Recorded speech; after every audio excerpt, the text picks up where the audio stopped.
L'any 2005, tot just ara fa 10 anys, es va prendre la decisió de posar en funcionament el nou laboratori del Consorci d'Aigües de Tarragona.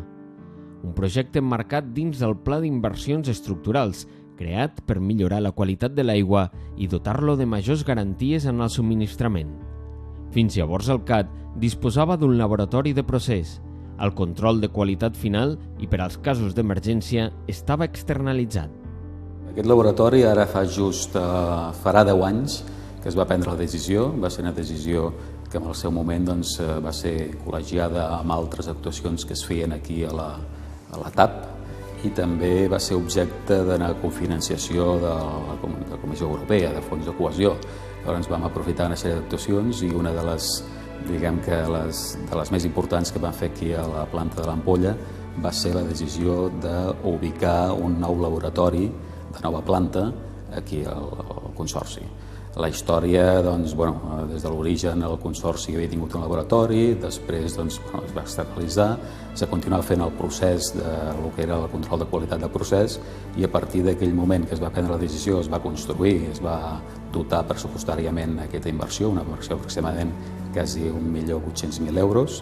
El 2007 se va arribar a inaugurar aquest Consorci de nova planta.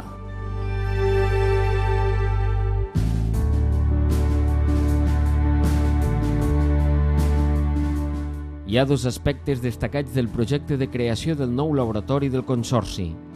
D'una banda, el laboratori del CAT s'implanta de nou a les Terres de l'Ebre, com a punt de referència del sector de l'aigua a tots els nivells.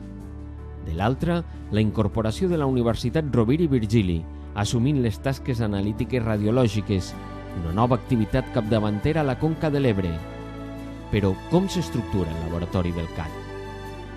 Aquest laboratori el que té són 4 divisions i les divisions que té és un laboratori de microbiologia, després té un laboratori de radioactivitat que ho porta la Universitat Rovira i Virgili, després hi ha el laboratori d'inorgànics i un laboratori d'orgànics.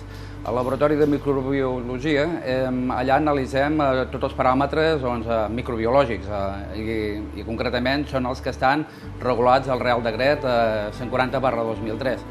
Al laboratori d'inorgànics, allà fem les sals dissoltes i la química bàsica i també els metalls pesants com pot ser mercuri, plom, coure, etc. Tot aquest tipus de compostos inorgànics.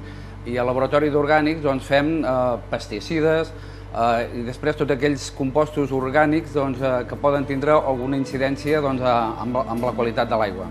L'objectiu del laboratori és, primerament, obtindre una aigua de bona qualitat i bàsicament és el compliment del Reial Decret 140/2003, que és el que ens regula la inocuïtat de l'aigua.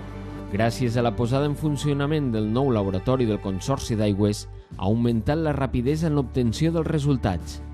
A més, es poden fer front a episodis d'emergència amb la celeritat necessària.